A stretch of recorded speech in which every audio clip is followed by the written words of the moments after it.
नमस्कार, स्वागत है आप सभी का। तो मुख्य सेविका के लिए क्लास 14 है और स्टार्ट करेंगे आज का सेशन को आप सभी प्लीज़ पूरा ज़रूर देखिएगा।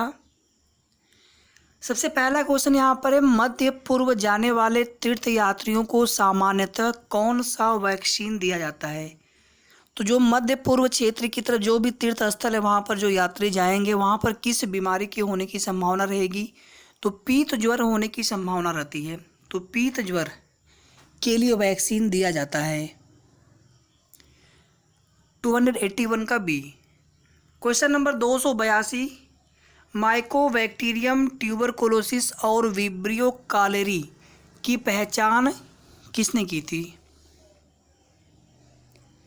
282 का राइट आंसर यहाँ पर हो जाएगा रॉबर्ट कोच। ये टीबी रोग से संबंधित है, टीबी, और ये आपका कालरा या फिर इसी को कहा जाता है हैजा, कालरा या फिर हैजा। और इन दोनों की पहचान कौन की थी, इन दोनों बीमारियों की रॉबर्ट कोच ने। क्वेश्चन नंबर 283, नवजात शिशुओं में डीपीटी लगाने का अनुशंसित स्थान है, इसी को 3 एंटीजन वैक्सीन बोला जाता है। डिप्थीरिया पर्ट्यूसिस टिटनेस या डिप्थीरिया काली खांसी टिटनेस। तो इसको कहाँ पे लगाया जाता है, बच्चे के या शिशु के, तो डेल्टाइड पेशी में लगाया जाता है। क्या आप हमें बता सकते हैं कमेंट करके ये डेल्टाइड पेशी कहाँ पाई जाएंगी और कब लगाया जाता है, कितने महीने पर लगाया जाता है। ये क्वेश्चन मैं कल वाले क्लास में करा चुका हूँ कि कितने महीने के बाद इसको लगाया जाता है, मतलब कब लगाया जाता है, आप ऐसे समझिए। बीसीजी का टीका जन्म के तुरंत बाद लगाया जाता है। डीपीटी का टीका कब लगाया जाता है। खसरा का टीका भी हमने कल बताया था, खसरा का टीका कब लगाया जाता है। तो आप सभी आंसर ज़रूर किया करिए, अगर आपको पता हो प्लीज़ बताया करिए।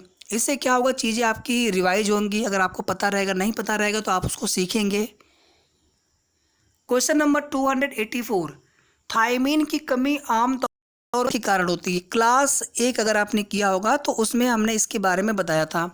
विटामिन B1 को बोलते हैं थायमीन। विटामिन B1 का रासायनिक नाम थायमीन होता है। B2 का राइबोफ्लेविन, B3 का नियासिन, B5 का पेंटोथेनिक, B6 का पैराडॉक्सिन, B7 का बायोटीन, B7 को H भी कहा जाता है, B9 का फोलिक एसिड या फोलेट, और B12 का साइलोकोबालामिन। ये पूरा B कॉम्प्लेक्स होता है। इसी तरह से vitamin A retinol, vitamin C ascorbic acid, vitamin D calciferol, vitamin E tocopherol, vitamin K phylloquinone. ये सभी आपको याद रखना है। विटामिन का हमने एक अलग से ही क्लास करा दिया था। इसी तरह से चाहे टीकाकरण हो, चाहे स्वास्थ्य एजेंसियां हों, चाहे गर्भधारण या उनकी जो समस्याएं हैं, जितने भी आपके सिलेबस के टॉपिक हैं, हम क्लासेस में भी उनको देखेंगे एमसीक्यू के माध्यम से। साथ ही साथ उनकी थियरी क्लास भी हम एक PDF फॉर्म में बना करके हम 10 मिनट 15 मिनट का समय लेंगे केवल आपका, और पूरा वो थियरी आपका एक एक टॉपिक करा देंगे। तो थायमीन विटामिन B1 की कमी से होने वाला जो रोग होता है बेरी। और अगर चावल ऐसा हो उसकी ऊपरी छिलकी जो ऊपरी छिलका उसका निकल चुका हो, मतलब पॉलिश किया हुआ चावल हो, या खाना पकाने की अनुचित प्रथा हो, या चावल पकाने के बाद अतिरिक्त पानी को फेंक देना, मतलब बचे हुए चावल पका रहे जो माड़ होती है, मतलब उसी में तो विटामिन B1 होता है। तो ये सभी कारण होते हैं, उपर्युक्त सभी होते हैं जिनकी कमी से या जिनके कारण थायमीन की कमी हो जाती है। और विटामिन B1 की कमी से बेरी नामक बीमारी हो जाती है। बेरी नामक बीमारी हो जाती है। 284 का D is the right answer. Question number 285, राष्ट्रीय, कल हमने कुछ क्वेश्चन पूछा था, आप लोगों ने आंसर किया था, हमें बहुत अच्छा लगा। इसी तरह से आप सभी आंसर किया करिए। और ये जो क्वेश्चन है, ये इनके अगर आपको आंसर पता हो, क्वेश्चन नंबर डाल करके आप आंसर किया करिए। राष्ट्रीय स्वास्थ्य नीति कब सूत्रबद्ध की गई थी। 285 का हो जाएगा यहाँ पर राइट आंसर 1983, ए हो जाएगा। क्वेश्चन नंबर 286, इनमें से कौन एक आवश्यक वसा अम्ल है। फोलिक अम्ल अभी हमने बताया विटामिन B9 होता है। एस्कॉर्बिक अम्ल विटामिन C होता है, माफ़ी चाहूँगा, विटामिन C होता है। तो यहाँ पर जो लिनोलेनिक अम्ल है ये एक आवश्यक वसा अम्ल होता है। तो यहाँ पर ए हो जाएगा राइट आंसर। याद रखिएगा इसको, सभी क्वेश्चन अपने आप में बहुत इंपॉर्टेंट है। और वीडियो को आप सभी प्लीज़ लाइक शेयर ज़रूर कर दिया करें साथ ही साथ अगर आपने चैनल को सब्सक्राइब ना किया हो तो ज़रूर सब्सक्राइब कर लीजिएगा। ये क्लासेज आपको डेली मिल रही हैं और आपको आपकी पूरी कंप्लीट तैयारी हमारे चैनल के माध्यम से करवाई जाएगी। मलेरिया किसके कारण होता है, शायद इसको हम कम से कम 10 बार आपको रिवाइज कराए होंगे पिछले क्लासेस में, तो आप सभी लोग बता लेंगे। प्लाज्मोडियम, और प्लाज्मोडियम होता क्या है, प्रोटोजोआ होता है। बीमारियां कई कारण से हो सकती हैं, वाहक अलग अलग हो सकते हैं। कुछ बीमारियां वायरस से होती हैं, कुछ बैक्टीरिया से होती हैं, कुछ प्रोटोजोआ से होती हैं, कुछ फंगाई से होती हैं, कुछ एल्गी से होती हैं। ठीक है, ये प्लाज्मोडियम प्रोटोजोआ के कारण मलेरिया बीमारी होती है। और वाहक कौन होता है, मादा एनाफिलीज मच्छर, मादा एनाफिलीज मच्छर। इसी तरह से ये सभी किसी न किसी बीमारी के जो है कारण हैं। आगे कराएंगे इनको हम। 287 का ए। क्वेश्चन नंबर 288, वृद्धि, मंदन और पेशियों एवं अधोत्वचीय वसा का गंभीर क्षय, ये पोषण संबंधी की दो सतत विशेषताएं हैं। किसकी विशेषताएं हैं, किस बीमारी की। एक आप देखेंगे जो कुपोषण हो जाता है जिसको बोलते हैं क्वाशरकोर, और एक होता है कि वृद्धि मंद हो गई, पेशी अधोत्वचीय वसा का गंभीर क्षय, ये सभी मेरास्मस के अंतर्गत आते हैं। दोनों ही प्रोटीन की कमी से होने वाली बीमारियां हैं, क्वाशरकोर भी और मेरास्मस भी। ये दोनों जो है बच्चों में होती है, क्वाशरकोर, मेरास्मस। तो इसको याद रखिएगा, एकदम बिल्कुल जैसे है ऐसे याद रखिएगा इसको। नियासिन की कमी से, विटामिन B3 की कमी से नियासिन, इसको बोलते हैं माफी चाहूँगा, पेलाग्रा रोग होता है। विटामिन C की कमी से स्कर्वी नामक बीमारी हो जाती है। क्वेश्चन नंबर 289, कंजक्टाइवल जीरोसिस का अर्थ, नेत्र श्लेष्मला कंजक्टिविया के या की किसके है, ये आपको बताना है। 289, तो यहाँ पर राइट आंसर हो जाएगा ए, सूखेपन, सूखेपन से है।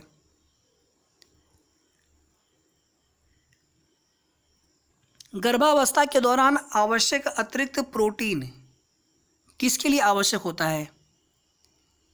हमने आपको बताया था प्रोटीन जो है बेसिकली एमिनो अम्ल होते हैं, और शरीर में जो है कुल 20 प्रकार के एमिनो अम्ल की आवश्यकता होती है, जिनमें से 10 शरीर निर्माण कर लेता है जिनको कहते हैं साधारण एमिनो अम्ल।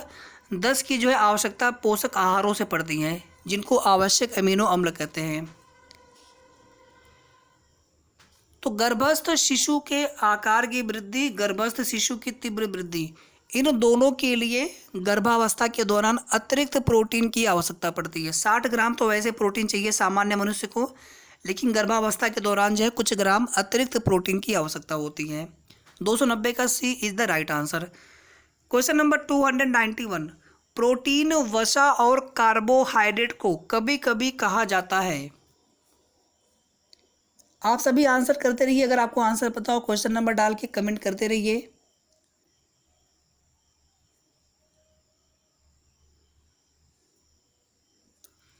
इन्हें निकटस्थ मूल तत्व कहा जाता है या प्रॉक्सिमेट प्रिंसिपल्स कहा जाता है। याद रखिएगा इसको, निकटस्थ मूल तत्व या प्रॉक्सिमेट प्रिंसिपल्स। और इनके बारे में हम बहुत अच्छे से आपको कई बार जो है क्लासेज में बता चुके हैं। कार्बोहाइड्रेट की 1 ग्राम से कितनी कैलोरी ऊर्जा प्राप्त होती है, 4.1 कैलोरी। वसा के 1 ग्राम से 9.3, प्रोटीन के 1 ग्राम से 4.16 मान लीजिए इसको कैलोरी पर ग्राम से बता रहा हूँ, और ये सभी कैलोरी में है। शरीर की अधिकांश आवश्यकता, जो ऊर्जा आवश्यकता की पूर्ति होती है कार्बोहाइड्रेट से। कार्बोहाइड्रेट न मिले तो फिर वसा से पूर्ति होती है, वसा न मिले तब प्रोटीन से ऊर्जा आवश्यकताओं की पूर्ति की जाती है। कार्बोहाइड्रेट जो है 2 फॉर्म में शरीर में संचित होता है, ग्लूकोज के फॉर्म में संचित होता है जिसकी तुरंत जो है ऑक्सीकरण के फलस्वरूप हमें ऊर्जा प्राप्त हो जाती है, और दूसरा संचित होता है ग्लाइकोजन के फॉर्म में। ग्लाइकोजन के फॉर्म में कहाँ संचित होता है, लीवर में संचित होता है। और ये कब टूटता है ग्लूकोज में, जब ग्लूकोज शरीर को नहीं मिल पाता है, पर्याप्त नहीं होता, तो ग्लाइकोजन जो होता है, जो संचित रहता है, अतिरिक्त जो कार्बोहाइड्रेट होता है शरीर में ग्लाइकोजन के फॉर्म में संचित होता है लीवर में, फिर वही जो है विखंडित होकर के ग्लूकोज में परिवर्तित होता है, और ग्लूकोज जो है कि ऑक्सीकरण, ऑक्सीजन जुड़ने के बाद यही ग्लूकोज जो है एडीपी से एटीपी फाइनली जो है हमें ऊर्जा के रूप में शरीर के मेटाबॉलिज्म या शरीर के कार्यविधि के लिए हमें प्राप्त होती है। याद रखिएगा इसको अच्छे से। तो निकटस्थ मूल तत्व कहते हैं कार्बोहाइड्रेट और वसा में कार्बन, हाइड्रोजन और ऑक्सीजन के परमाणु होते हैं इन दोनों में। ठीक है, लेकिन प्रोटीन में CH कार्बन हाइड्रोजन ऑक्सीजन तो होता ही होता है, इसमें नाइट्रोजन भी आ जाता है, इसे भी आप याद रखिएगा। 292 फेफड़े को छोड़कर अन्य किसी अंग के क्षय रोग ट्यूबरकुलोसिस से पीड़ित रोगियों को कहा जाता है।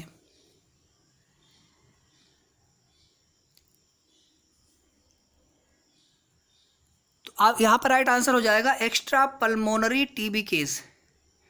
पल्मोनरी किसको बोलते हैं? पल्मोनरी जो धमनियाँ होती हैं, आर्टरी होती हैं, मतलब ये हार्ट से संबंधित है। और बेसिकली पल्मोनरी कनेक्टेड कहाँ पे जाके होती हैं? फेफड़े के साथ कनेक्टेड होती हैं जा करके। यानी पल्मोनरी धमनी और पल्मोनरी सिरा आमतौर पर धमनी में, थोड़ा सा सुन लीजिए आप, बहुत अच्छा ये टॉपिक है।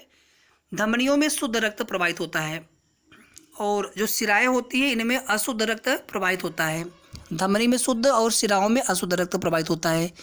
लेकिन जो पल्मोनरी धमनी होती है उसमें ठीक इसका उल्टा होता है, अशुद्ध रक्त प्रवाहित होगा, और पल्मोनरी सिरा है तो उसमें शुद्ध रक्त प्रवाहित होगा। ऐसा होता क्यों है? क्योंकि पल्मोनरी, ये धमनी हो चाहे सिराएं हों, ये दोनों हृदय को फेफड़े से कनेक्ट करती हैं, और पल्मोनरी जो धमनी होती है ये अशुद्ध रक्त हृदय से फेफड़े को लेके जाती है, और जो पल्मोनरी सिराएं होती हैं ये फेफड़े से शुद्ध रक्त हृदय को देती हैं। फिर हृदय जो है वहाँ से शुद्ध रक्त को धमनियों के द्वारा पूरे शरीर को प्रभावित करता है, और पूरे शरीर से अशुद्ध रक्त सिराओं के द्वारा हृदय को वापस मिलता है। तो हृदय बेसिकली पंप का कार्य करता है। लेकिन रक्त शुद्ध होता कहाँ पर है? फेफड़े में होता है। कैसे होता है? ऑक्सीजन के कारण होता है। ऑक्सीजन का लग जाना रक्त में हीमोग्लोबिन के साथ, ऑक्सी हीमोग्लोबिन बनाना। RBC में हीमोग्लोबिन, जब ऑक्सीजन जुड़ गया तो ऑक्सी हीमोग्लोबिन, वही शुद्ध रक्त हो गया। और जब उसमें ऑक्सीजन की कमी हो, CO2 उसमें ज़्यादा हो जाए तो वही रक्त अशुद्ध कहा जाता है। इतनी चीज़ें आपको समझ में आई? बहुत ही अच्छा टॉपिक है और यहाँ से क्वेश्चन जो है बनने के चांस रहेंगे वैसे। हालांकि आपके सिलेबस में पूरी तरह से जो चीज़ें हैं उन्हीं को हम विस्तार से देखेंगे। तो फेफड़े को छोड़कर अगर किसी अन्य अंग में अगर ट्यूबरकुलोसिस या क्षय रोग अगर हो गया है तो उसको एक्स्ट्रा पल्मोनरी TB केस बोलेंगे, अतिरिक्त पल्मोनरी TB केस बोलेंगे। याद रखिएगा इसको। अगर फेफड़े का होगा तो फेफड़ों की TB बोलते हैं यहाँ पर। क्वेश्चन नंबर 293, RDA का हमने फुल फॉर्म पूछा था, आप लोगों ने, बहुत लोगों ने आंसर किया था, और आज भी आपसे वही क्वेश्चन है। RDA का फुल फॉर्म बता दीजिएगा। RDA की सीमाएं क्या है? ये सभी सीमाएं हैं।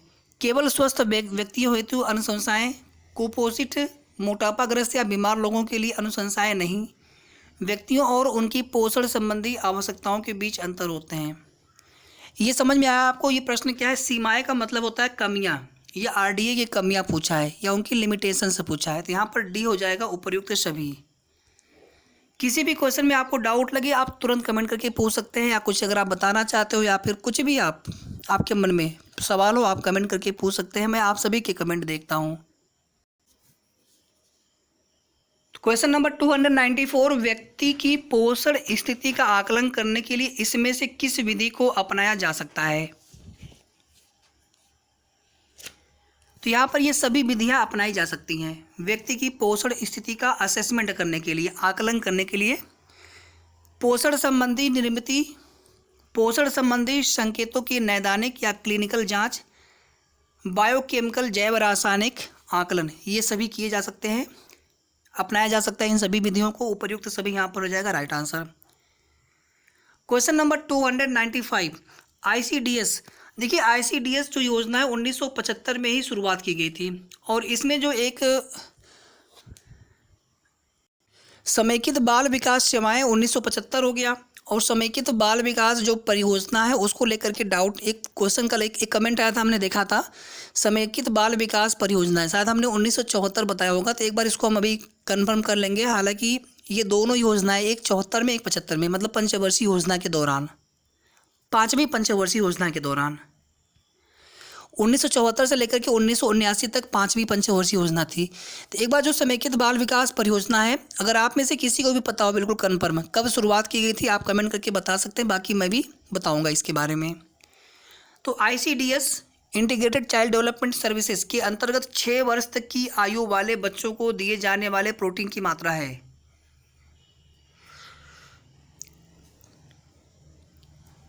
8 से 10 ग्राम प्रोटीन। 8 से 10 ग्राम प्रोटीन। कल एक क्वेश्चन हमने और कराया था कि हीमोग्लोबिन के 1 ग्राम में कितना आयरन होता है, तो उसमें लगभग जो है 3.47 मिलीग्राम आयरन होता है, और ऑप्शन था 3.34, सबसे जो नज़दीकी ऑप्शन था।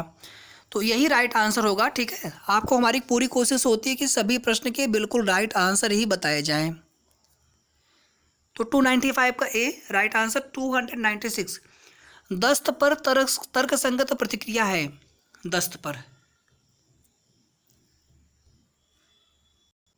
तो ये सभी हैं अंतःशिरीय, इंट्रावेनस चिकित्सा, नमक व शक्कर का घोल, घरेलू भोजन, उपर्युक्त सभी। आप देखेंगे सबसे पहले नमक और शक्कर का घोल ही जो माताएं होती हैं बच्चों के दस्त होने पर तुरंत देती हैं, ताकि उनको पानी की भी कमी ना हो, शरीर में नमक की भी कमी ना हो। तो ये यहाँ पर हो जाएगा, D is the right answer. Question number 297, गर्भावस्था के दौरान फोलिक अम्ल, विटामिन B9 या इसी को फोलेट कहा जाता है, युक्त अनुपूरकों का सेवन का जोखिम घटाता है। अनुपूरक मतलब पोषक आहार, जो सप्लीमेंट्री फूड है उसी को बोलते हैं। तंत्रिका नाल दोष, न्यूरल ट्यूब डिफेक्ट, ठीक है, इससे बचाता है, इसका जोखिम घटाता है। तंत्रिका नाल दोष या न्यूरल ट्यूब डिफेक्ट। घेंगा या फिर गाइटर जो रोग है, आयोडीन की कमी से होने वाली बीमारी है। 298 संचरणशील रोगों के नियंत्रण में, मतलब जो संक्रामक होती हैं। किसी रोग के संबंध में संगरोध की अवधि का निर्धारण किसके द्वारा किया जाता है?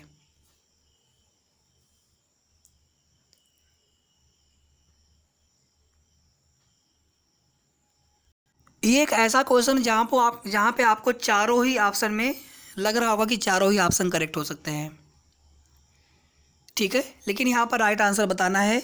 ये क्वेश्चन बहुत अच्छा है, एग्जाम में आने वाला क्वेश्चन है, और इस प्रश्न में कोई भी डाउट होगा तो आप हमें कमेंट जरूर करिएगा। वैसे यहाँ पर राइट आंसर है इसका रोगोद्भवन अवधि, रोग के उद्भवन की अवधि, सी यहाँ पर राइट आंसर है।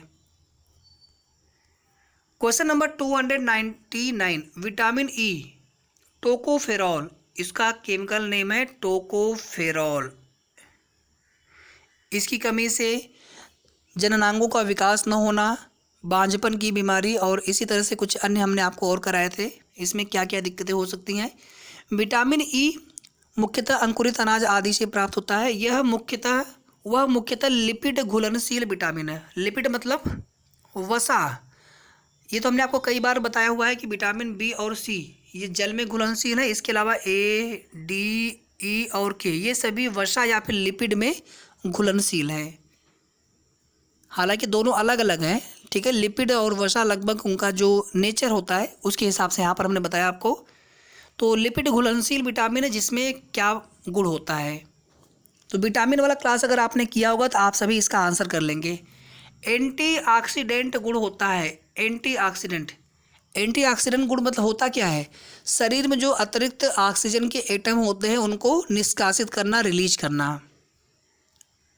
299 का A is the right answer. Question number 300, इनमें से किसे छोड़कर अन्य कारकों के कारण चेचक स्मॉल पॉक्स का उन्मूलन हो पाया था?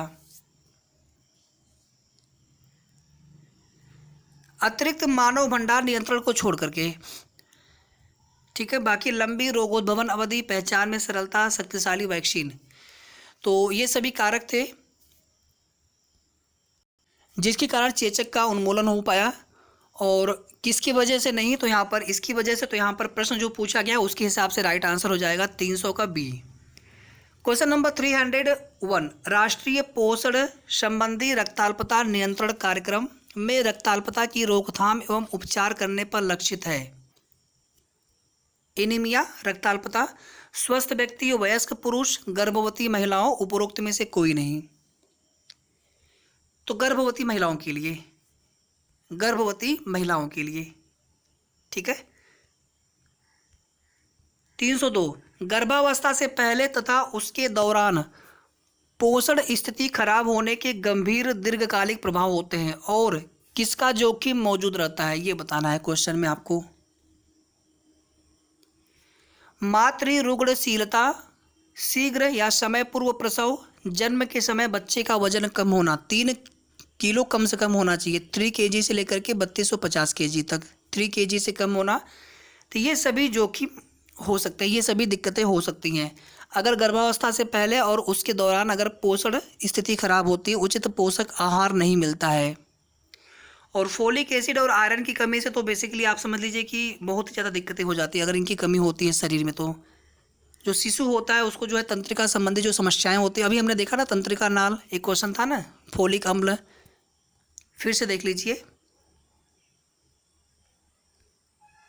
ये वाला, तंत्रिका नाल दोष हो जाता है अगर विटामिन B9 या फिर इसी को बोलते हैं फोलिक अम्ल, फोलिक एसिड या फोलिक अम्ल या उसी का नाम है फोलेट। क्वेश्चन को कोरिलेट करके आपस में देखेंगे ना, क्वेश्चन याद रहेंगे और बिल्कुल अच्छे से आप देखते चलिए एक एक प्रश्न, सभी प्रश्न अपने आप में बहुत इंपॉर्टेंट हैं। तो ये हो गया, डी यहाँ पर हो जाएगा इसका राइट आंसर। क्वेश्चन नंबर 303, 303, ऊर्जा असंतुलन से उत्पन्न होने वाली 2 स्थितियां बताएं। ऊर्जा असंतुलन से उत्पन्न होने वाली मतलब ऊर्जा शरीर में ज़्यादा मिले, पोषक आहार या कम मिले, दोनों ही स्थितियां असंतुलन पैदा करती हैं, मतलब एक बैलेंस होना चाहिए।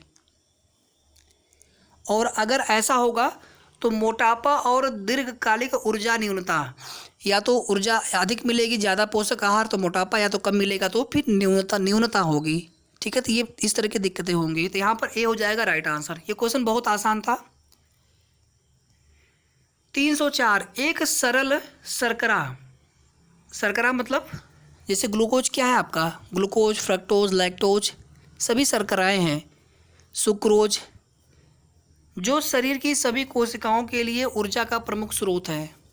एक सरल शर्करा जो शरीर की सभी कोशिकाओं के लिए ऊर्जा का प्रमुख स्रोत है, इससे आसान प्रश्न आपको नहीं मिल सकता। ग्लूकोज सबसे सिंपल फॉर्म तो यही होता है। आप देखेंगे कि जिसको भी पानी की कमी होती, कमजोरी होती है, तुरंत जो है ऊर्जा कैसे सप्लाई करते हैं, ग्लूकोज दे करके ग्लूकोज चढ़ाया जाता है। ये तो आप सभी को पता होगा, सबसे सिंपल ये शर्करा है। 304 का सी। 305 देखिए, स्तनपान कुछ विषाणु संक्रमणों जैसे किसके विरुद्ध प्राकृतिक प्रतिरक्षा को की अवधि को लंबा कर देते हैं। 6 मंथ तक केवल माँ के दूध पर बच्चा रहे, इसके लिए आप देखेंगे चाहे वर्ल्ड हेल्थ ऑर्गेनाइजेशन हो, विश्व स्वास्थ्य संगठन WHO हो, या फिर जो अपनी जो राष्ट्रीय नीतियाँ हैं, इन सभी को ध्यान में रख करके कार्य कर रहे हैं। तो 305 का राइट आंसर हो जाएगा पोलियो, कुछ प्रकार के निमोनिया और दस्त के विरुद्ध प्राकृतिक प्रतिरक्षा की अवधि को लंबा कर देते हैं, कई बीमारियों से बचाव करते हैं। 305 का सी यहाँ पर राइट आंसर हो जाएगा। क्वेश्चन नंबर 306, वीडियो को आप सभी प्लीज़ पूरा देखा करिए, अगर आपको क्वेश्चन आ रहा हो तो भी रिवीजन पर्पस से पूरा देख लिया करिए, ताकि वो चीज़ें आपको फिर और भी अच्छे से याद हो जाए, रह जाएँ। और लाइक आप सभी कर दिया करें, शेयर भी आप सभी कर दिया करें, जितना शेयर लाइक कर देंगे उतना हमें थोड़ा सा मोटिवेशन मिलता है, हमें भी अच्छा लगता है, हम मेहनत कर रहे हैं आप सभी के लिए। साथ ही साथ आप लोग वीडियो को पूरा ज़रूर देखा करिए। समुदाय में बच्चों की स्वास्थ्य स्थिति की माप है।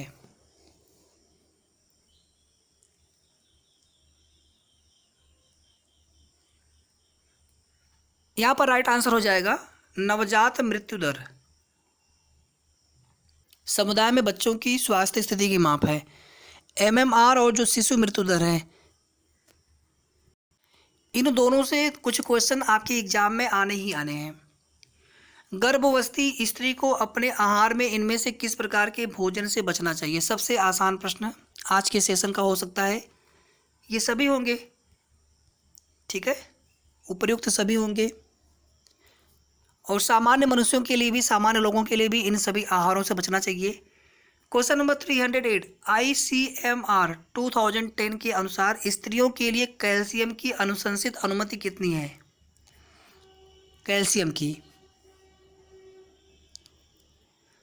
600 milligram per day, 600 milligram per day, ये हो जाएगा राइट आंसर 300 वाट का। क्वेश्चन नंबर 309, आयरन की कमी से होने वाले एनीमिया के कार्यात्मक प्रभावों में शामिल है। एनीमिया कई प्रकार के होते हैं। विटामिन B12 की कमी से भी एनीमिया होता है, B6 की कमी से भी एनीमिया होता है, आयरन की कमी से भी एनीमिया होता है। तो जो आयरन की कमी से एनीमिया होता है, रक्ताल्पता होती है, उसके कार्यात्मक प्रभावों में शामिल है। उसके वजह से क्या दिक्कतें हैं? तो यहाँ पर राइट आंसर हो जाएगा ये सभी है। वैसे यहाँ पर निढालता, बेचैनी और क्षीण कार्य प्रदर्शन, ये भी दिक्कत होगा। अगर आयरन की कमी से एनीमिया अगर दिक्कत है, एनीमिया अगर हो गई है तो ताप नियंत्रण में गड़बड़ी, शरीर में मातृ और प्रसव पूर्व मरणशीलता, रुग्णशीलता में वृद्धि, ये सभी दिक्कतें हो जाती हैं। तो ये बहुत बड़ी समस्या है एनीमिया वाली, आयरन की कमी से। तो यहाँ पर डी हो जाएगा राइट आंसर। क्वेश्चन नंबर 310, गर्भावस्था के दौरान किसके कारण आधारी चयापचय, चयापचय मतलब मेटाबॉलिज्म, ठीक है, इसी को इंग्लिश में बोलते हैं मेटाबॉलिज्म। आप हिंदी अंग्रेजी दोनों नाम जरूर जानते रहिए, क्या पता क्वेश्चन आपके अंग्रेजी वाले नाम से पूछ दे। ऐसे बहुत सारे टॉपिक हैं। जैसे आप देखेंगे जो निषेचन हो जाता है माँ के पेट में, तो उसमें क्या बोलते हैं उसको, सबसे जो पहली जो निर्माण होता है, क्या बोलते हैं उसको निषेचन के फलस्वरूप? उसको बोलते हैं जाइगोट। तो हो सकता है आपसे अंग्रेजी वाला ही वर्ड पूछ ले। तो ये कुछ ऐसे वर्ड होते हैं ना, आपको याद रखने ही रखने हैं। क्वेश्चन कैसे भी पूछ सकता है, आप वहाँ पर ये नहीं कह सकते कि आपने इसको हिंदी में क्यों नहीं पूछा। चलिए इसका आंसर करिए आप सभी लोग। तो यहाँ पर देखिए, गर्भावस्था के दौरान त्वरित ऊतक संश्लेषण, सक्रिय ऊतक द्रव्यमान में वृद्धि, हृदय वाहिकी एवं फुफ्फुसी कार्य में वृद्धि के कारण आधारी चयापचय या मेटाबॉलिज्म में वृद्धि होती है। मतलब ज़्यादा पोषक आहारों की आवश्यकता पड़ती है। सिंपल सा आप ऐसे समझ लीजिए इसको, इन सभी के कारण, ठीक है। गर्भावस्था के दौरान आयोडीन, अच्छा जो गर्भ में बच्चा होता है उसको पोषक आहार कैसे मिलता है माँ से? क्या बोलते हैं उसको? प्लेसेंटा बोलते हैं। अच्छा आप हमें बताइए, अगर इसी को हिंदी में पूछ लेगा तो इसका नाम क्या हो सकता है प्लेसेंटा का? हिंदी वाला नाम आप लोग हमें कमेंट करके बताइए, देखते हैं आप लोगों में से कितने लोगों को पता है उसका हिंदी में नाम। चलिए 311 देखिए, गर्भावस्था के दौरान आयोडीन न्यूनता विकार किस प्रकार से गर्भस्थ शिशु को प्रभावित कर सकते हैं? अगर आयोडीन की कमी हो जाती है गर्भस्थ शिशु के लिए, यानी माता को अगर आयोडीन की कमी होती है तो गर्भस्थ शिशु को भी आयोडीन की कमी हो सकती है। तो ये सभी दिक्कतें हो सकती हैं। तंत्रिकी क्रेटिनता, वामनता, विकास न होना बच्चे का, मूक बधिरता, भयंकापन, ये सभी दिक्कतें हो सकती हैं। 312 शाकाहारी माता में किसकी कमी होने की संभावना रहती है? ये क्वेश्चन मैंने विटामिन वाले सेक्शन में 100% कराया है। अगर आपको याद हो तो आप बताइए इसका आंसर। हमारे जो थियरी क्लास होगी अगर आप वो कर लेंगे अच्छे से तो समझ लीजिए कि क्लासेस में जब क्वेश्चन करेंगे आप तो आपको लगभग सारे क्वेश्चन मिल जाएंगे। विटामिन B12, विटामिन B12, ठीक है, शाकाहारी माता में ऐसा क्यों होता है अभी हम आपको बताएंगे वीडियो के लास्ट में। 313 देखिए, इसके बाद अंत्योदय अन्न योजना के अंतर्गत वह कौन सी एक अनुपूरक खाद्य सुरक्षा योजना है जो निर्धनतम व्यक्तियों को कितना भोजन प्रतिमाह परिवार के लिए पात्र बनाया गया है? अंत्योदय यानी जो बिल्कुल अंत्योदय, जो छूट गए हैं BPL परिवारों के लिए, BPL से भी नीचे आते हैं अंत्योदय, उसका भी एक कार्ड बनता है अलग से। तो 35 किलोग्राम 35 kg, इसको याद रखिएगा। क्वेश्चन नंबर 314 प्रसव पूर्व विकास में शामिल है। प्रसव पूर्व, डिलीवरी से पहले जो विकास में क्या क्या चीज़ें ध्यान देना आवश्यक होता है? तो गर्भधारण पूर्व अवधि, भ्रूणीय अवधि। एक कल हमने क्वेश्चन पूछा था कि गर्भधारण की आदर्श जो अवस्था कब से कब तक होती है, तो 20 से लेकर के 35 वर्ष तक, ठीक है। तो ये हो गया गर्भधारण पूर्व अवधि। भ्रूणीय अवधि इसके अलावा गर्भज अवधि, ये देखिए सभी अलग अलग है चीज़ें, अलग अलग, ठीक है। एक आपका है गर्भधारण के पूर्व की अवधि, कब गर्भधारण हुआ है। भ्रूणीय अवधि, भ्रूण कितने समय में तैयार हुआ है, गर्भज अवधि। बेसिकली जो फर्टिलाइज्ड जो निषेचन होता है कहाँ पे होता है, फेलोपियन ट्यूब में होता है, लेकिन वहाँ पर जो है विकास तो हो नहीं सकता जाइगोट का, फिर वो चला आता है कहाँ पर। चलिए इसको आगे हम कराएंगे आप सभी को, ठीक है। उसके बाद फिर उसको भ्रूण बोला जाता है, एम्ब्रियो बोला जाता है, ये सारी चीज़ें हम आपको हिंदी और इंग्लिश दोनों वर्ड में आपको समझाएंगे अच्छे से। तो यहाँ पर डी हो जाएगा राइट आंसर 314 का। क्वेश्चन नंबर 315, कर्ण, देखिए हमारा सेशन थोड़ा सा लंबा जरूर हो जाता है 30-35 मिनट का या 30-32 मिनट का, लेकिन आप देखेंगे जितने भी क्वेश्चन कराते हैं आपको, सभी क्वेश्चन में हम अतिरिक्त जितने भी उसमें फैक्ट होते हैं, जो भी पहले के क्वेश्चन कुछ कराए होते हैं, सबको रिवीजन कराने का प्रयास करते हैं। हम सोचते हैं कि क्लासेज जब आप हमारी देखें तो आपके मन में ढेर सारे जवाब आपको मिले और बहुत सारा टॉपिक, कुछ आपको चीज़ें सीखने को मिले, कुछ नई चीज़ें जानने को मिले, पुरानी चीज़ें रिवाइज होती रहे, तब तो फिर क्लास देखने का मतलब है। कर्ण मूल सोत या गलसुआ मम्प्स, इसमें पैरोटिड लार ग्रंथि होती है। देखिए ये चीज़ें हम बताते रहते हैं बार बार, जो भी चीज़ें आती रहती हैं बीच में, पैरोटिड लार ग्रंथियाँ होती हैं जो कि कान के पास होती है। उसमें जब सूजन हो जाता है तो उसी को बोलते हैं कर्ण मूल सोत या गलसुआ या फिर मम्प्स बीमारी। में अधिकतम संक्रामकता की अवधि किसके दौरान होती है, सूजन की शुरुआत के दौरान होती है संक्रामकता की जो अधिकतम अवधि होती है। 315 का A is the right answer. Question number 316, 5 question और बचे हैं। फ्रीनोडर्मा किसके कारण होती है, फ्रीनोडर्मा, अनावश्यक नॉन इसेंशियल वसा अम्लों की कमी के कारण।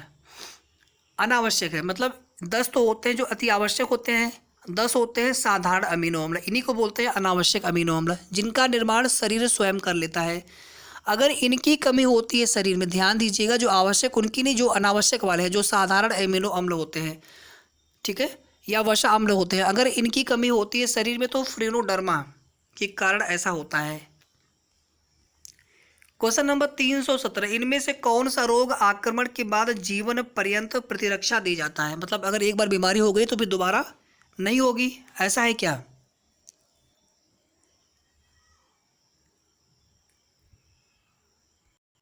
हो सकता है, लेकिन शरीर को एक प्रतिरक्षा तंत्र प्रदान कर जाता है। कौन सी बीमारी है इसमें से बताइए, कर्ण मूल शोथ, गलसुआ, मम्स, टाइफाइड, डिप्थीरिया या फिर टिटनेस। टाइफाइड यहाँ पर राइट आंसर हो जाएगा। याद रखिएगा, बहुत इंपॉर्टेंट है सभी अपने आप में। आक्रमण के बाद यानी शरीर में बीमारी हुई उसके बाद जो है जीवन पर्यंत प्रतिरक्षा दे जाता है। 317 का B is the right answer. 318, भोजन के मुख के पिछले भाग में पहुंच जाने के बाद निगलने की प्रक्रिया हो जाती है। भोजन को जो है मुख में जितनी देर संभव हो सके उतनी देर तक उसे खूब चबाना चाहिए, अच्छे से बारीक कर लेना चाहिए। कहते हैं ना, जो काम दांतों का होता है उन कामों को आंतों से नहीं करवाना चाहिए, और उतना लार जितना उसमें मिल जाएंगे भोजन में, भोजन उतने ही आसानी से आहार नाल से होते हुए आमाशय में पहुंच जाएगा, स्टमक में पहुंच जाएगा। फिर स्टमक में HCl का स्राव होता है, हाइड्रोक्लोरिक एसिड का, जो कि भोजन को अम्लीय बनाता है। एक बार हम ये प्रोसेस आपको ना अलग से समझाएंगे।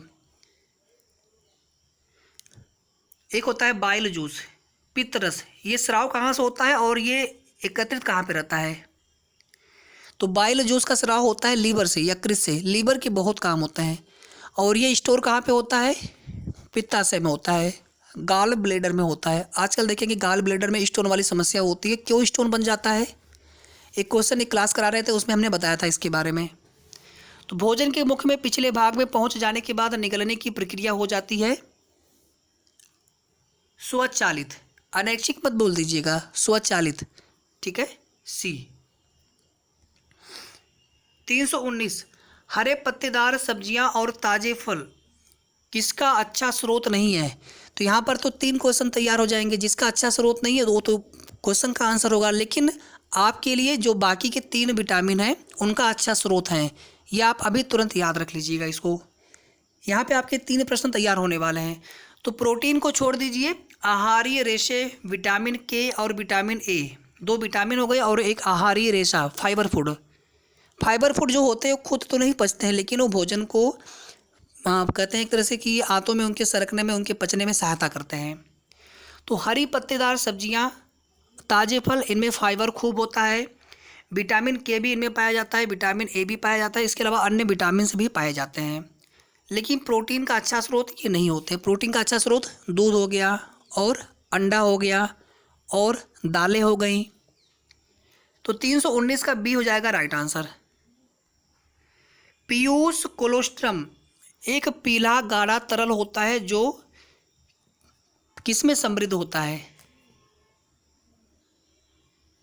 उपर्युक्त सभी में, केवल प्रोटीन मत बोलिएगा, उपर्युक्त सभी में इम्यूनोग्लोबुलिन, प्रोटीन, इलेक्ट्रोलाइट, ठीक है।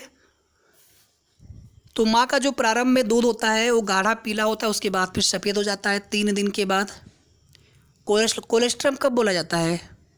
ये क्वेश्चन करा चुके हैं, ठीक है। तो सेशन आज का यहीं पर समाप्त होता है। उम्मीद करते हैं कि आज की क्लास आपको बहुत अच्छी लगी होगी। कोई भी कमी हमारी रह जा रही हो तो उसके लिए हम आप सभी से क्षमा प्रार्थी हैं, लेकिन आप लोग बता दिया करिए ताकि उसको हम फिर तुरंत सुधार लिया करेंगे। कोई भी अगर जाने अनजाने में मिस्टेक अगर त्रुटि हो जा रही हो, बाकी हमारी अपने स्तर से पूरी कोशिश है कि आपको एक अच्छी क्लास दी जाए, आपकी प्रैक्टिस अच्छी हो, कंप्लीट तैयारी हो, आपका सिलेबस पूरा कवर हो, और जितने भी हमारे चैनल से देखने वाली बहनें हैं आपका अधिक से अधिक सिलेक्शन हमारे चैनल से होना चाहिए। ये हमारी पूरी कोशिश होगी। तो वीडियो को लाइक शेयर आप सभी ज़रूर कर दिया करें। साथ ही साथ अगर आप चैनल में नए हो या फिर अगर आपने चैनल को सब्सक्राइब ना किया हो तो ज़रूर सब्सक्राइब कर लेंगे। तो मिलते हैं अगले क्लास में, क्लास 15 में कल मिलेंगे। तब तक आप सभी अपना ध्यान रखें। धन्यवाद।